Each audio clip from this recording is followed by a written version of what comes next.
नमस्कार दोस्तों, आज हमारे फर्स्ट चैप्टर का लास्ट टॉपिक है जिसमें concept, meaning and importance of cross disability approach and intervention के बारे में बताया गया है। लेकिन इसको पढ़ने से पहले हम थोड़ा सा पहले जो पढ़े टॉपिक उनके बारे में रिवीजन कर लेते हैं। कौन कौन से टॉपिक पढ़े थे उनके बारे में।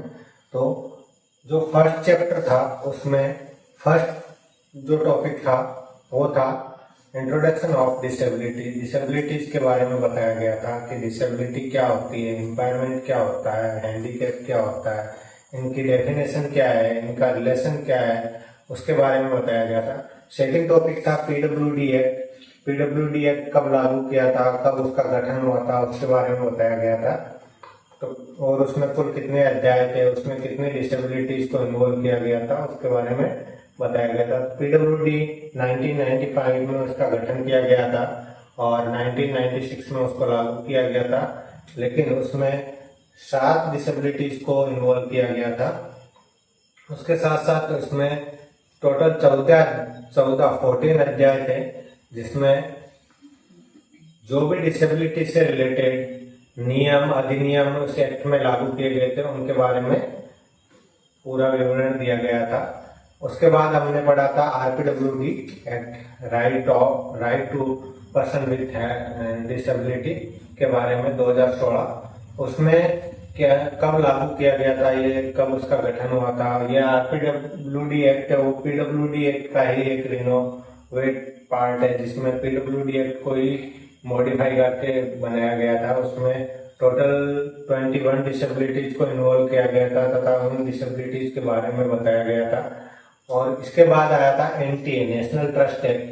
तो नेशनल ट्रस्ट एक्ट के बारे में ये बताया गया था कि नेशनल ट्रस्ट एक्ट क्या है, इसमें क्या क्या होता है, नेशनल ट्रस्ट एक्ट में टोटल कितने अध्याय हैं और ये कब लागू किया गया था। नेशनल ट्रस्ट एक्ट 1999 में लागू किया गया था तथा इसमें टोटल 9 अध्याय थे।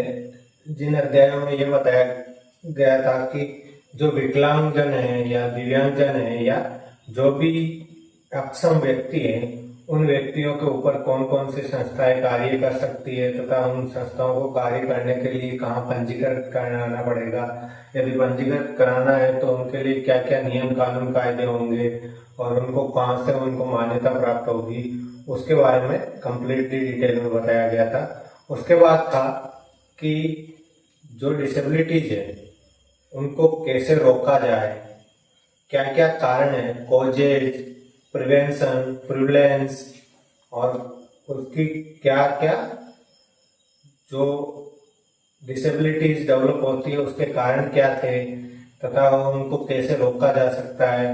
उनके बाद यदि डिसेबिलिटीज हो गई है, डिसेबिलिटीज डेवलप हो गई है तो उसके बाद उसका क्या इलाज किया जाए ताकि वो समाज में अपना जीवन यापन कर सके, उसके बारे में बताया गया था। और लास्ट टॉपिक जो अपना है वो है concept, meaning and importance of cross disability approach and intervention.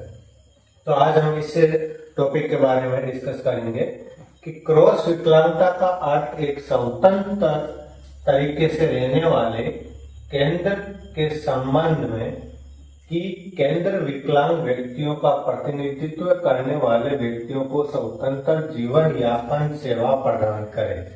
अर्थात इसमें क्या दिया गया है कि जो क्रॉस विकलांगता है उसका मेन मोटिव क्या है। मेन मोटिव यही है कि जो भी विकलांग या दिव्यांगजन है उनको समाज में स्वतंत्र रूप से जीने का अधिकार दिया जाए। इसका मेन मोटिव यही है। इसमें यह दिया गया है कि एक स्वतंत्र तरीके से रहने वाले केंद्र के संबंध में जो पूरा संपूर्ण केंद्र है, राष्ट्र है, उसके संबंध में जो एक व्यक्ति है, कोई भी विकलांग, वो स्वतंत्र रूप से रहने के लिए विकलांग व्यक्तियों को प्रतिनिधित्व करने वाले को स्वतंत्र जीवन यापन करने का सेवा प्रदान की जाए। उसके बाद इसकी परिभाषा कुछ एक लाइन में बताई गई है कि जो ये दृष्टिकोण है, क्रॉस डिसेबिलिटी एक दृष्टिकोण, ऐसा दृष्टिकोण है जो विकलांगता के प्रकारों में अंतर नहीं करता। अर्थात इसका मतलब ये है कि इसके अंदर चाहे वो व्यक्ति किसी भी डिसेबिलिटी या किसी भी विकलांगता या किसी भी दिव्यांगता से ग्रसित है तो उसमें कोई भी अंतर नहीं है। उसके लिए ब्लाइंड है तो वो भी सेम है, उसके लिए अपंग है तो वो भी सेम है, उसके लिए यदि वो व्यक्ति हियरिंग इम्पेयर्ड है वो भी सेम है, उसके लिए यदि उसमें और अदर कोई डिसेबिलिटीज है जैसे मेंटल रिटार्डेशन या इंटेलेक्चुअल डिसेबिलिटी है वो भी सेम है। इस दृष्टिकोण में सभी डिसेबिलिटीज को, सभी विकलांगताओं को, सभी दिव्यांगताओं को एक ही माना गया है। ये सबसे इम्पोर्टेंट चीज है इससे जो क्रॉस डिसेबिलिटी है इस दृष्टिकोण की। दूसरे शब्दों में हम क्या कह सकते हैं कि ये एक ऐसा दृष्टिकोण है जो व्यापक रूप से सभी प्रकार की अक्षमताओं को एक साथ ध्यान में रखते हुए और सामूहिक योजनाओं को बढ़ावा देता है। अर्थात इसका मतलब ये है कि इसको अपन दूसरे शब्दों में ये भी बोल सकते हैं कि ये जो दृष्टिकोण है ये व्यापक रूप से सभी डिसेबिलिटीज को, सभी प्रकार की अक्षमताओं को एक साथ ध्यान में रखते हुए उनको सामूहिक योजना, उनकी जो सामूहिक योजनाएं हैं जो केंद्र सरकार द्वारा लागू की गई है उन योजनाओं को बढ़ावा देने का मुख्य उद्देश्य क्रॉस डिसेबिलिटी दृष्टिकोण का है। अब क्रॉस डिसेबिलिटी दृष्टिकोण के लाभ क्या क्या है, इनसे बेनिफिट क्या है, जो क्रॉस डिसेबिलिटी है इससे बेनिफिट क्या है, उसके बारे में थोड़ी सी चर्चा की गई है। क्रॉस डिसेबिलिटी आंदोलन में उन सभी लोगों को शामिल करने के लिए इंद्रधनुष दृष्टिकोण है। ये एक इंद्रधनुष दृष्टिकोण है जिसमें सभी प्रकार की डिसेबिलिटीज व्यक्ति, जो दिव्यांगजन व्यक्ति है उनके आंदोलन में शामिल करने के लिए दृष्टिकोण इंद्रधनुष दृष्टिकोण है। जिन्हें विकलांगता लेबल दिया गया, अर्थात जिनको विकलांगता का सर्टिफिकेट दिया गया है या प्रमाण पत्र दिया गया है कि ये विकलांग है, उनके लिए एक इंद्रधनुष दृष्टिकोण है। वास्तव में कुछ ने इस विकलांगों के आंदोलन का नाम दिया है। वास्तव में तो कुछ ने इसे विकलांगों के आंदोलन का नाम दिया है, अर्थात कुछ लोगों ने इस आंदोलन को विकलांगों का ही एक आंदोलन का नाम दिया है। इसमें अगला टॉपिक है कि स्वतंत्रता। जो विकलांग व्यक्ति है या दिव्यांग व्यक्ति है, दिव्यांगजन है या जो अक्षम व्यक्ति है जिनकी अक्षमताओं के कारण वो कुछ कार्य नहीं कर पाते या समाज में डिफरेंट है रहते हैं, समाज के लोग उनको विकलांग कहते हैं या दिव्यांग कहते हैं, तो उनके लिए स्वतंत्रता, उनके लिए समाज में वो कैसे स्वतंत्र जीवन यापन कर सके उसके बारे में बताया गया। जैसा कि हमने क्रॉस डिसेबिलिटी दृष्टिकोण पर चर्चा की है, विकलांगों को समाज में मिलाने के लिए जोखिम प्रदान करता है। विकलांग स्वतंत्र रहना सीखते हैं, समानता के स्तर को प्राप्त करने के लिए स्वतंत्र रूप से काम करते हैं।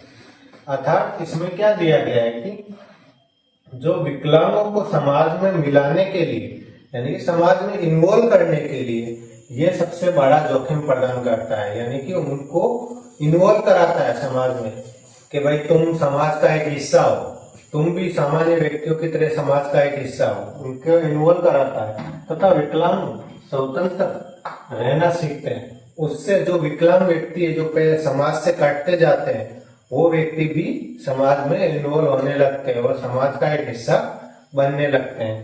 तथा इसमें और क्या दिया गया है, समानता के स्तर को प्राप्त करने के लिए स्वतंत्र रूप से काम करते हैं। तथा इसमें जो समानता, सभी लोगों को समानता का अधिकार, अपने जो अधिनियम है उस अधिनियम में दिया गया है कि जो विकलांग व्यक्ति है उनको भी समानता का अधिकार है।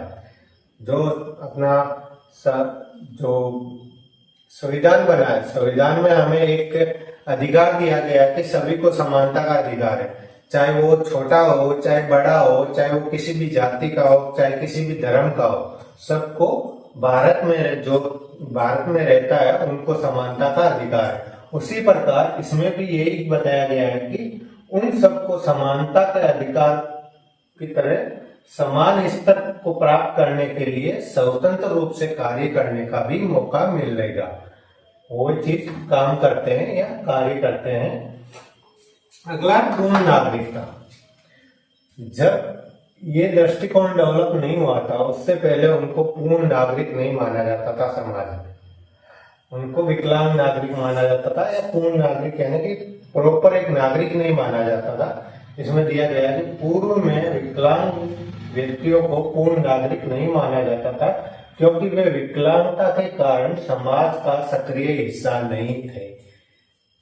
समाज का सक्रिय हिस्सा नहीं थे, क्योंकि जो कोई भी व्यक्ति है वो विकलांग है, तो वो विकलांगता के कारण समाज का एक सक्रिय रूप से हिस्सा नहीं है, इसलिए उनको पहले समाज का पूर्ण नागरिक नहीं माना जाता था। लेकिन क्रॉस डिसेबिलिटी दृष्टिकोण ने निर्णय लेने और भागीदारी प्रदान करने के अवसर प्रदान किए। लेकिन जो क्रॉस डिसेबिलिटी दृष्टिकोण है, उन्होंने उनको अपने खुद के निर्णय लेने और समाज में भागीदारी प्रदान करने का मौका दिया या उनको अवसर दिया। उन्हें पूर्ण नागरिक माना जाता है। अब उन्हीं लोगों को, जो विकलांग व्यक्ति है, दिव्यांगजन है, दिव्यांग व्यक्ति है, उनको पूर्ण नागरिक माना जाता है। अगला इसमें कुछ टॉपिक दिए गए हैं कि उनके अंदर क्या क्या, और सरकार ने और क्रॉस डिसेबिलिटी में दिया गया कुल समावेश, यानी कि कंप्लीट जो समावेश है वो होना चाहिए। लीडरशिप को बढ़ावा देना, उनकी जो लीडरशिप है उसको बढ़ावा देने का कार्य करती है। विकलांगता संबंधित कानूनों को पूर्ण परिवर्तन और कार्यान्वयन करना, यानी कि जो विकलांगताओं के लिए कानून बनाए गए हैं, उन कानूनों को पूर्ण रूप से परिवर्तन करना तथा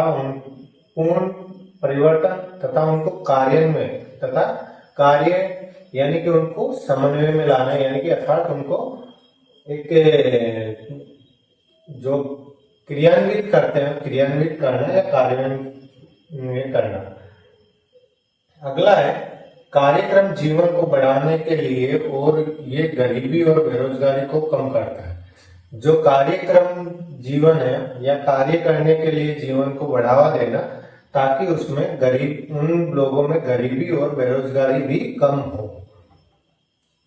अगला है ये जीने का अधिकार सुनिश्चित करता है, तथा ये क्रॉस डिसेबिलिटी दृष्टिकोण है, ये विकलांगों को या दिव्यांगजनों को जीने का दृष्टिकोण भी सुनिश्चित करता है, अधिकार सुनिश्चित करता है। विकलांगता को शब्दावली में एक रूपता, विकलांगता जो है उसकी एक शब्दावली को एक रूपता में बताना। जनता एक सरकार के नीति निर्माताओं को मुद्दों एवं विकलांग लोगों को प्रभावित करने के बारे में शिक्षित करना तथा जनता में जागरूकता पैदा करना। विकलांग व्यक्तियों के लिए सरकार को बताना विकलांग व्यक्तियों के बारे में कि भाई विकलांग व्यक्ति है तो उनके लिए क्या क्या आपने को करना चाहिए। वो सारी चीजें क्रॉस डिसेबिलिटी का मुख्य उद्देश्य है। अब इसका निष्कर्ष क्या निकलता है? इसमें निष्कर्ष में तो एक नॉर्मल सी चीज है, अपन ने इतना पढ़ा है तो सबसे बड़ी चीज है कि इसमें सबसे बड़ा निष्कर्ष यही है कि जो क्रॉस डिसेबिलिटी है दृष्टिकोण है वो सभी विकलांगताओं को समान मानता है, उनमें कोई भी अंतर या भेद नहीं करता है। ये दिया गया है कि दृष्टिकोण विकलांगताओं के प्रकारों में अंतर नहीं करता है। ये उन सभी लोगों को शामिल करने के लिए एक इंद्रधनुषीय दृष्टिकोण है।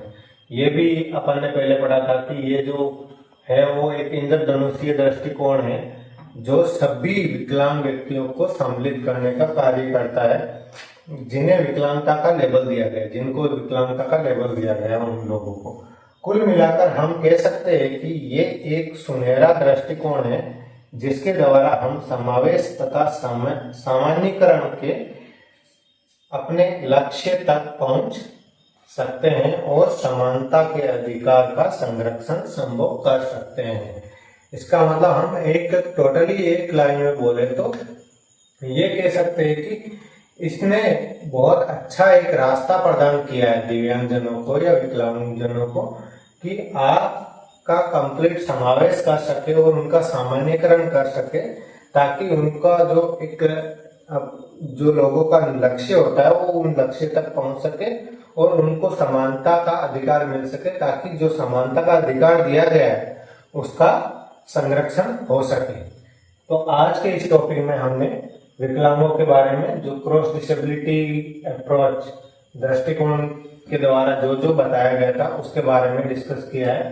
तो आज हमारा ये टॉपिक जो फर्स्ट चैप्टर है वो कंप्लीट हो गया है। यदि आप लोगों ने पीछे के कोई भी टॉपिक नहीं पढ़े और यदि आप पढ़ना चाहते हो कि भाई मेरे को पीडब्ल्यूडी एक्ट के बारे में पढ़ना है या आरपीडब्ल्यूडी एक्ट के बारे में डिटेल में जानकारी लेनी है या एनटीए के बारे में डिटेल में जानकारी लेनी है या इनकी किस किस कारण से डिसेबिलिटीज होती है उनके बारे में डिटेल में जानकारी लेनी है या फिर इंट्रोडक्शन जो है इसका कि डिसेबिलिटी क्या होती है, हैंडीकैप क्या होता है, उनके बारे में जानना चाहते हो तो मैं इस वीडियो के लिंक में सारे पीछे की क्लासेस की जो इस वीडियो है इसके डिस्क्रिप्शन में लिंक दे दूंगा ताकि आप वहां से डिस्क्रिप्शन में जाके उन लिंक से आप सारे के सारे वीडियोस कंप्लीट देख सकते हो और अपने नॉलेज को बढ़ा सकते हो। धन्यवाद।